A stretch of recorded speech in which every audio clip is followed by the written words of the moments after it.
কয়েকদিন ধরে আমি একটা প্রোডাক্ট কিনবো, যার জন্য আমি শুধু অনলাইনে এফবিতে সব জায়গায় খুঁজতেছি। শুধু রিভিউ আসে ইনফ্লুয়েন্সারদের, আর প্রত্যেকটা ইনফ্লুয়েন্সারদের কথা একই রকম। আরে ভাই, ভালো করবো, এই করবো, ওই করবো, টান টান করবো, মোড়া দাগ ভারী করে দেবো, হ্যাঁ ত্যান কত কথা যারা বানাইছে, আর সবাই মুখে হলো ইফেক্ট দেওয়া। আরে বুঝুন কি আমার তোর মুখে দাগ আছে কি নাই, তোর ভাই কিছু আছে নাকি নাই, সবাই মুখ ফ্রেশ। মানে আমি আজকেও দেখছি ফ্রেশ, 10 দিন আগের মুখও দেই ফ্রেশ, 2 বছর আগের মুখও দেই ফ্রেশ।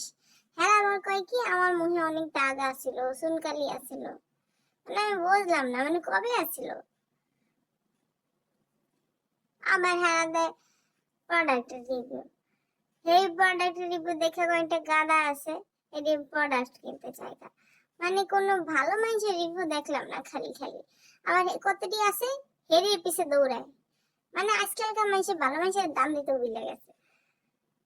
বাংলাদেশের মানুষের কোনো প্রতিভার দাম নেই, মানে প্রতিভার দাম দেখতেছে না বাংলাদেশের মানুষ। কবে যে বুঝবো, খালি কপাল।